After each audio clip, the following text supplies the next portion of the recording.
Everybody, happy winter. It's 12 degrees in the afternoon here, and I'm just out looking around at deer tracks, seeing what they're up to. I've got some camera traps out, and I'm just seeing what the postseason count is on deer.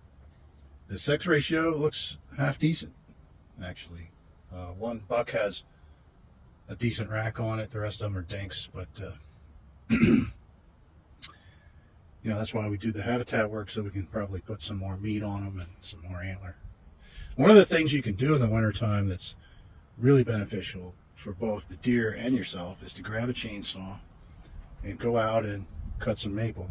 If you have maple on your property that's not in very good shape, it doesn't look like it's going to make a good timber stick, then you're better off cutting it down. As you can see, I'm going to show. As you can see, deer were here last night eating all the buds off of this maple top.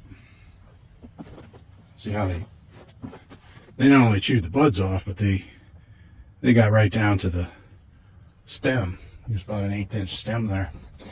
And so that's what they need to survive in the winter. If they don't have that, I could actually even saw this thing down more so that they can get to it. It's too high up here, but that's something where you and a buddy could go out on a day like today when it's 12 degrees. It's a beautiful blue sky day. Get some exercise. So that's why I say it's good for you as well as the deer. All right, well, I'm going to go up to the next spot and take a little bit more video. Okay, on this property we did some logging. We're going to rotate some of that logging income back into the land. And we also took advantage of having some equipment on the property and busted in a new food plot.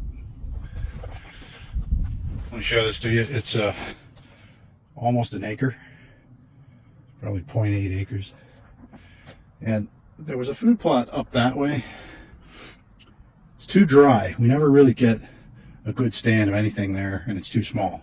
This one's going to be bigger, and I think what I'm going to do is put some fruit trees all along this border here. It's the downhill side of it, and there's usually a lot of moisture up that way and pretty moist down in here. And I think after the logging there's enough sunlight getting in that we can do some fruit trees. So I've got them bought and ordered, and we'll pick them up in March, and if it's suitable weather, we'll come and drill some holes and put them in, put cages around them. It's tough around here because there's bears. So once you get them to where they're making some fruit, you got to take the fruit off.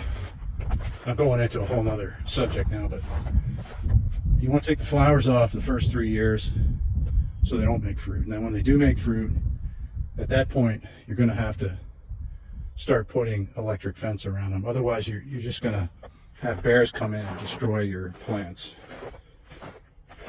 Ask me how I know that. It's not fun to spend all that money and do all the work and then have a bear come in and just mow everything down. It's really tough. So there's a couple of little tips for you. We're going to be planting this spring a bunch of fruit trees, and that'll be a video that will definitely get out in the spring when we do that, so you can see how we go about planting the trees, sourcing them, planting them correctly, getting protections on them. I'm going to get back in the truck because my hand is now frozen, and I'll get back to you. Okay, so I'm checking the next camera, and I see that ever since it snowed, deer aren't coming into this food plot. So I'm back into December pretty quick on this chip, and I'm looking at a coyote right now. If anybody's in central PA and they need a place to hunt coyotes, let me know. I don't want them around. So this time of year, you got to come out here and think about what you can do to make the stress period of winter better for the deer. And a couple of things you can do is create thermal cover, number one. So we could go out, the sun is over there, we could go out on the edges where the drop-offs are and create bedding areas, plant conifers so that they can get out of the wind and get in the sun and soak up a little sun. Deer, when temperatures are like this, it was -4 this morning when I got up. Deer are in a deficit, so they can't get enough calories to keep up with the cold weather and trying to keep their body warm. The other thing is that they have to keep their rumen filled with something. Something has to be in there to create the heat and keep them warm and give them some energy. So that's where things like feeding come in, and creating good bedding areas. And I get comments like, "Oh, you should never feed deer. What are you going to do? Tuck them in with a blankie?" But if you have livestock, you treat deer just like livestock. If you had cows and it gets like this, you're going to throw them some hay, right? You're going to give them a shelter to get out of the wind. You're going to feed them some grain once in a while, just to keep them healthy and alive. You're going to give them mineral in the summertime to keep them healthy. So deer are just the same as any other livestock, right? So do things to take care of them.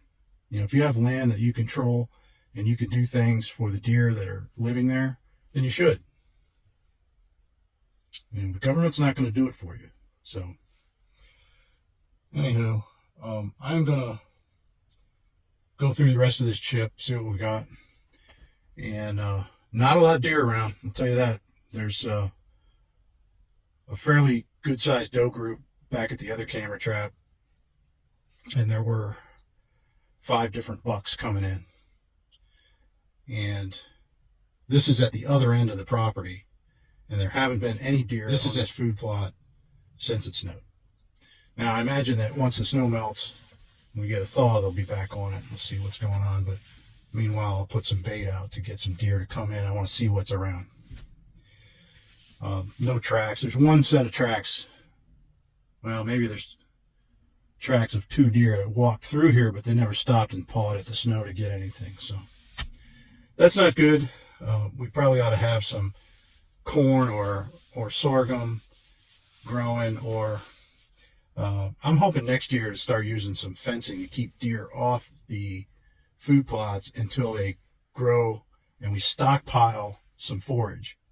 Once you have forage stockpiled, then you take the fence off and they can chew on that through the stress times. So just a couple things to think about. It's a slow time of year in deer season. Well, do you know that you could hunt deer in Pennsylvania all the way up until yesterday? It's now the let's call it the second day of the new golden era, if you know what I mean. So it's January 21st, and you can hunt deer all the way up until yesterday, which the Game Commission in Pennsylvania is trying to get rid of as many deer as possible, which I cannot justify.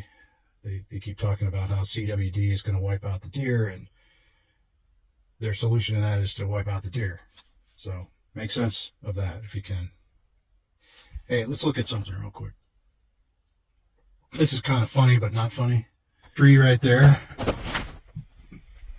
is a sawtooth oak that I planted many years ago. I don't even know how many years it was, but that was all the rage back then, man. Oh, you plant them, you get 5 years, you got acorns, right? Well, that thing never made an acorn in 15 years, so don't believe all the hype. I saw a commercial the other day, popped up on my computer, about chestnut trees and some kind of oak. It was an oak. I think it was a dwarf chinkapin oak, and they say that in 3 years you could have acorns on those things. Well, I have to see that to believe it. The best thing to do is find out what's native in your area and plant something that is supposed to be here. Don't plant things from other regions. The sawtooth oak really doesn't belong here. It survived. There's actually 3 of them, 3 or 4 of them over there, but they're not from here. It's more of a southern Appalachian species, so they're not cutting it. Now, out where it's kind of dry and stony out here, it's a good habitat for chestnuts. So what I'm thinking about doing is taking here where we struggle to get, and we can convert this over to like a chestnut orchard. And that's something I think, I don't know for sure, but I think bears would not climb up a chestnut tree and start pulling branches in. Their habit is to climb up a tree and start breaking the branches and bring the nuts to them. They do that with beech trees. But the burrs on a chestnut make it pretty hard to pick the nuts out of that thing. You pretty much have to wait till they're on the ground, and then they can sort of paw at them and get the nuts out of them. Yeah, bears are a big problem. So, I guess that's all I got for today. Don't forget about your deer. Work on your habitat. Habitat season is all year round, so don't sit and watch football. And football season's over anyway, just about. You got the Super Bowl coming up, but after that, guys, you need to get off your ass and go out and do some work on your property. Do something for the deer. And if you really want to do something for your deer and convert your property over to a deer hunting paradise, give me a call. We'll talk about it. I'll let you know what kind of services we have to offer, and maybe you'd want to take advantage of some of the things I do on properties. I'll be going out to do some site visits here as soon as the weather breaks a little bit and pick up some new clients. All my clients are very happy with how things have turned out. They're doing really well with their hunting. When they do everything that's in their plan, that's when they get the results. So give me a call, and if you're a good fit for my services, then we should get together and start working on your property. So look forward to hearing from you. Go on the website and leave your information there. And I'm putting together a deal where on the website there are courses that you can take in food plot building, and it's all separated into different lessons, and you could pick different lessons to take, or you could take the whole thing at once and you get a discount for that. I'm going to offer a $20 discount, I guess, if you fill out the form on the website and ask for it. I'll give you the coupon code. You can get $20 off. A lot of the lessons are $20 anyway, so it's basically a free lesson. And then the more expensive ones, you can get a pretty significant discount there. So look for that, and I'll see you on the next video, hopefully. Like, subscribe, and all that, and I'll see you next time.